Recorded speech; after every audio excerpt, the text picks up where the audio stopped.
Сайн байцгаана уу эрхэм үзэгчдээ. Эргэцэн хөтөж хуулийн нэвтрүүлгийн ээлж дугаарыг хүлээн авч үзнэ үү. Хуулийн нэвтрүүлэг гэхээр зөвхөн хуулиудын тухай яриад байдаггүй гэдгийг үзэгч та бүхэн хэдийн ажигласан байхаа. Та бидний мэдэл зохиох хуулийн зарим заалт зүйл ангиудыг маш энгийн жишээгээр ойлгоход хялбар аргаар бид танд хүргэдэг. Тиймээс улсын дээр шүүхтэй хамтран бэлтгэдэг Монгол улсын нэрийн өмнөөс булангаараа энэ удаа сүүлийн үед олонтаа тохиолдох болсон иргэний нэгэн хэргийн бодит жишээг зохиомжлон хүргэж байна.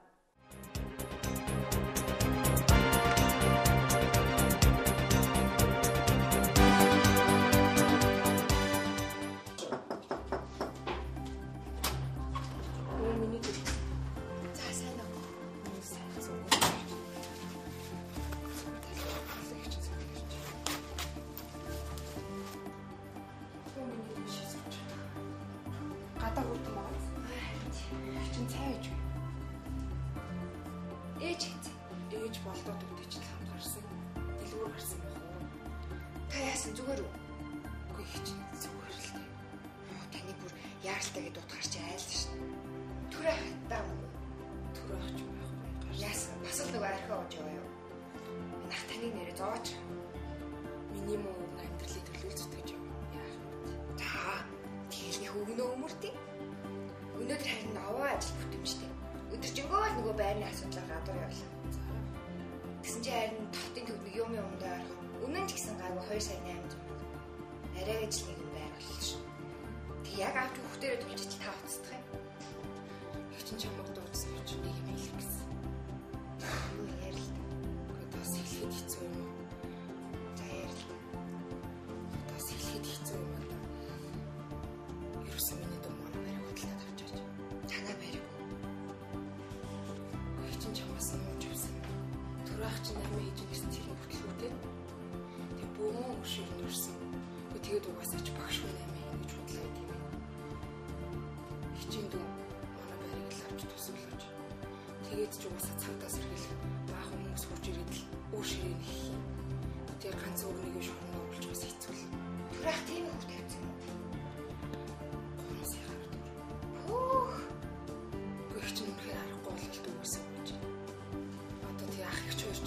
Болдоогоо дагуулаад төрөөгийн хоошид идэг ах юм байдаг шүү дээ.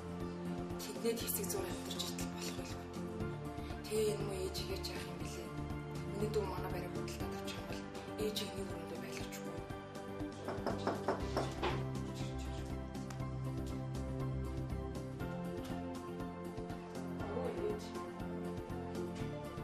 Чигээр сийф тодо засаа. Оо миний ах ирсэн ээж. За.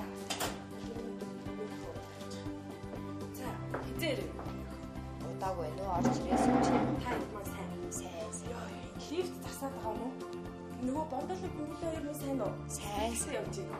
Та манай харныг очоо штэ. Манай хүүхдүүд таныг л асуугаад ах юм. За тэгээд ээж надад болтын хичээлийг танаас амрах. Тэгэхээр хүүгээ дагуулад очиж юм санаатай. Гэрт надтай байж байгаа нөгөө дүүнэртэйгээ тоглох. Бото. Миний охинтой ажил хийсэн. Сайн. Ой сайн бүгд. Нэг л өндөр юм манай хүүхдүүд нэрээ чавчиг болчихсон чи саа юу? Дуудахгүй надаас өндөр болох юм хэлсэн болчихсон. Тэгэх нь шүү дээ. За миний хүү цаашаа очиж түрүүний хавчсан юм торноос нь гаргалч. Тэгэхгүй бол нууцчих жоох. Сүүлийн үед чинь гэрээ утсан өдөр шөнөгүй л ханаа. Өөр шиг нэгсэн хүмүүс л гэрээр цаваад байдаг боллоо. Их чинь шаргатай хатчих шиг байна. Дараа гадаад чамайг нөгөө байр авна гэдсэн болохоор чинь энэ байраа танаа зарч хаад мөнгөгаа нүрийн дардаг юм билээ гэж байсан. Чам тэгж хэлж байна. Миний охин энэ хичтэй л тусалж үзсэн. Чигээ миний дэстой их баярлалаа. Миний дүгийн ачаар битээр ч одоо үр ширнээсээ салаад ачийн шорон дорхой байлаа шүү дээ. За зүгээр тийм. Хичтэй усууд юм байл байх. Гэхдээ хичээ байрны хоор дээр хэлсэн шилж байна. Байрны орд руу өөрөө усууд юм чинь тэгээд хичээ дараа шилж үлчээ. Оо нарыг чи сайн байна уу та? Сайн байна. Миний өвчин чаас ирсэн. Сайн өнөөдөр ажиллаж тарчлаа. Танаа харин юу ч юу сайхан тохиолж шүү. Оо ирсэн. Хараач битээр байрны хоор дээр ярьсан чи. За төгшнөс өрөө.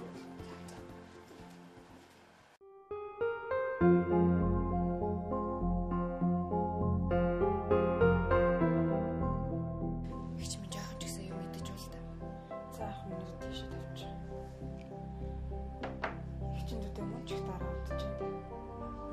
Төрөө гэж нөхөр надаас олоод зөндөөч олон жил боллоо. Байр заруулж өрөө даруулж авчаал салчих шивтэй. Газар дээрх ганц бүгд хайрлаж аваарай. Бити юм ярил та. Хичнээн тэгээд ханын тэнгэр хүүхэн яваад. Сүүлд суусан хүн маань өвтгийн цагт орхоо явчлаа.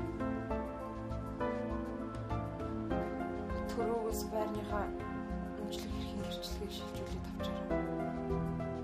Тэр нөхөр хаагур юу ч хийж өгдөг юм. Сураг дуулахны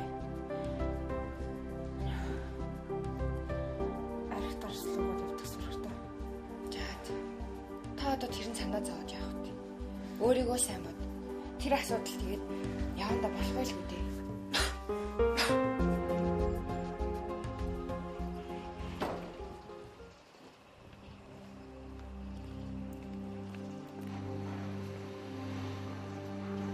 Сайн байна уу? Өөсөө. Хасаа байна. Дэрдөө. Ичээр үү гай. Яч юу таарах та хөвтчихлээ. Имээ сайж. Имээ гайгүй. Имээ байж. Дүлэх чимөөрөө. Дүлэх ажиллая гэл чимгийн хөвчөөжийг хагаад гэртэл байгаа та. Ийш тэр хамаа гэсэн гэртээ илэрээ. За.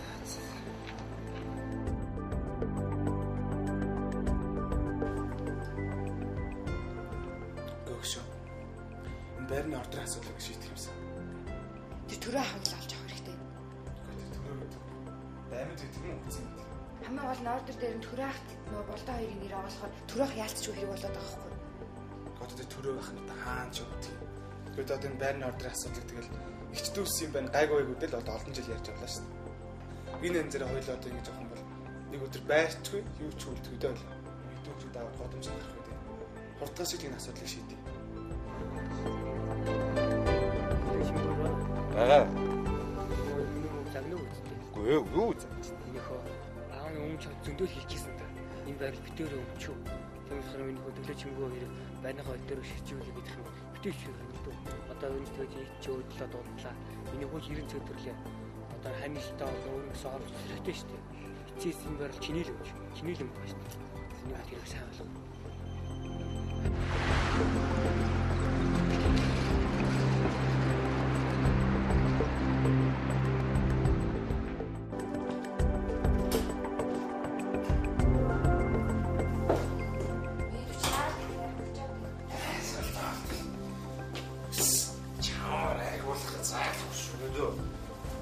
Зин байна очиж зайлэр. Чи яах ч дандаа юм ярьж идэв юм бэ? Би чамд хэлээ гэжтэй. Би энэ байрыг чигчээ гойсон болохоор мөнгөнд л худалдаж авсан заа юу. Чи ч гэсэн мэдчихэл байгаа зү. Юуны худалдаж байгаа? Энэ яны чинь нэр дээр аавтгой нэр байд мэдөө. Зөөс байгаа би.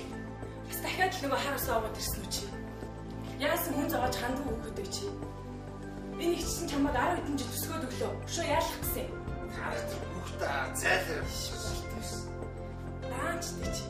Би чамайг арай чи ингэж өссөн гэж бодсон гоо. Тэр их тэгшөө юм чинь 10 хэдэн жил алга болчиход гарч ирсэн нь ийм л юм чамайг хатах гээд байж л дээ. Байрны ордер солиулах болохоор зуртаад алга болоодсэн. Ингээд санаатай байсан юм уу та? Яасан ч арилжсан дотор юм байд. Саадаа. Итгэл маа. Чи яах юм бол зөө. Чи минь хитэр үйдэг бай. Мэдөө. Хаас хэлээд байх юм бол шүүх сайн байв шийдэд өчгөл гэдэг. Болж үзчихсэн. Өнөөдөр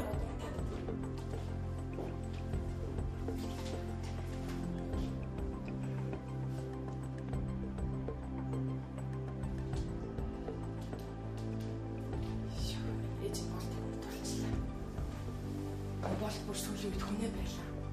Дандаа дөлөөг л байхгүй үед ирж агсан цогтуу тавьдаг бол. Уур нь өөрөө хоёр бүтэц тутгааргүй хайрлаж ирсэн. Ээж л моохно ятгаж байж тийм юмд оруулчихлаа да.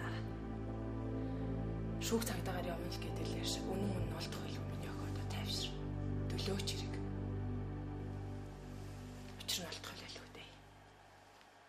Монгол улсын нэрийн өмнөс 1994 оны Монгол улсын иргэн Иргэн болдоо орон сууц өмчлөх эрхийн гэрчилгээ гаргуулах, бусдын хууль бус эзэмшлээс буюу нагц эгч чимгээгийн эзэмшлээс орон сууцыг чөлөөлүүлэх нэхэмжлийг шүүхэд гаргасан. Харин чимгээ Уг орон сууцыг тухайн үед өөрийн эгч наран түүний нөхөр төрөө нараас 3 сая төгрөгөөр худалдан авч шударгаар эзэмшиж байгаа. Тухайн үед би төрсөн эгч хөргөн ах хоёртон итгэж байсан. Мөн байр хувьчлагдаагүй байсан учраас худалдан авах гэрээг бичгээр хийгээгүй. Өөрсдийнхөө нэр дээр ч шилжүүлээгүй байсан. Намайг тус байрны шударга эзэмшигчээр тогтоож өгнө үү гэсэн сөрөг нэхэмжлэлийг шүүхэд гаргасан байна. 1994 оны Монгол улсын иргэний хуулийн 154-р зүйлийн 3-т өмчлөгч, хууль ёсоор эзэмшигч нь эд хөрөнгөө өөрийн хүсэл зоригоос гадуур алдсан байвал уг эд хөрөнгийг үн төлбөртэй олж авсан шударга эзэмшигчээс шаардан нэхэмжлэх хэрэгтэй гэж заажээ.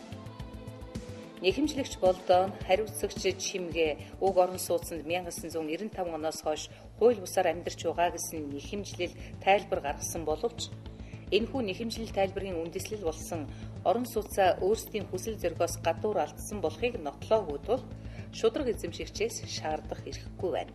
Хариуцагч чимгээ нь маргаж байгаа орон сууцыг 1995 онд иргэн наран төрөө нараас 3 сая төгрөгөөр худалдан авч орон сууцыг эзэмшилдэн шилжүүлэн 15 жил тасралтгүй эзэмшиж байгаа шударга эзэмшигч болох нь нотлогдож байх тул түүний сөрөг нэхэмжлэлийг хангаж шийдвэрлэх үндэстэй байна гэж үзээд шүүх уг орон сууцны өмчлөгчөөр чимгээг тогтоосгоё гэсэн шийдвэр гаргасан байна.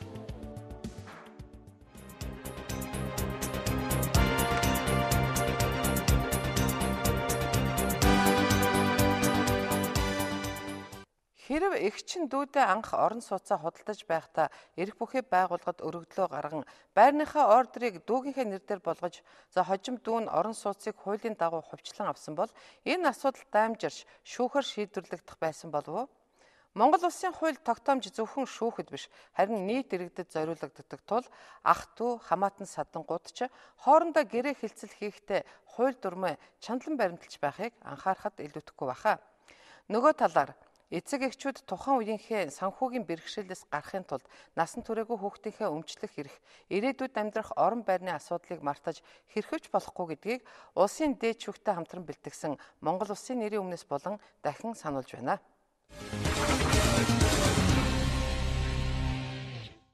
Одоо үзэгч та манай нэвтрүүлгийн асуулт хариултын болонд анхаарлаа хандуулна. Иргэдээс ирсэн олон асуултуудаас бид энэ удаа гэр бүлийн дундын өмчтэй холбоотой асуултуудыг түн авсан байгаа. Харин дараагийн нэвтрүүлгүүдээрээ бусад асуултад хариулт өгүүлэх болно гэдгээ амлаж байна. Ингээд улсын дээд шүүхийн шүүгч Дорж Готов манай асуулт хариултын болонгийн өнөөдрийн зочин. Шүүгч Дорж Готов үзэгчдийн асуултуудад хариулж байна.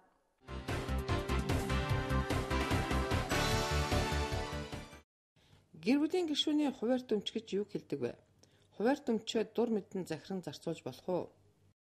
Гэр бүлийн хуваарь дүмч гэдэг бол гэр бүлийн гишүүдийн эхнэр нөхөр хоёрын хувьд яригддаг. За гэрлэхээс өмнө тэдгэрийн өөртөөсөн өмч, түүнчлэн нөгөө биелэгдэл өв залгамжчмаар ирсэн өмч, өөрөө хуваарь дүмчөөрөө бий болгосон хөрөнгө, мэргэжлийн үед ажил үйл ажиллагаа бий болгосон хөрөнгө зэргийг хуваарь дүмч гэдэг. За хуваарь дүмчийг бол яг хууль зүйн агуулгаар авах юм бол гэр бүлийн бус гишүүдийн зөвшөөрлгүйгээр өөрөө захиран зарцуулах хэрэгтэй байдаг. Гэхдээ гэр бүлийн хуваарь дүмч бол гэр бүлийн хөрөнгөнд бас шилжих тохиолдол байдаг л да. Хилцээгээр ч юм уу эсвэл өөрөө шилжүүлэх гэх мэтлэн бас зохицуултууд бий. Шинээр гэр бүл болгосод орон сууц худалдан авах эсвэл гэр барьдаг. Энэ бүхнийг дундын өмч гэж үзэж болох уу? Гэрлэхээс өмнө бий болсон тухайл гэрлэхийн өмнө авчихсан орон сууц, барьчихсан гэр тэдгээр нь бол хуваарь дүмчид ороо явчихна.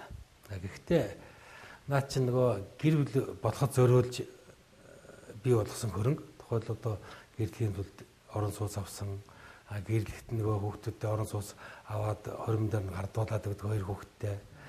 Тэгээд нөгөө нэг гэр бүл гэр бариад гэрлэдэг их мэтлэнгийн зүйлүүдийг ерөөсөн дундын өмч тооцож болдог журамтай. Ялангуяа гэр бүлийн хэрвээ эдгээр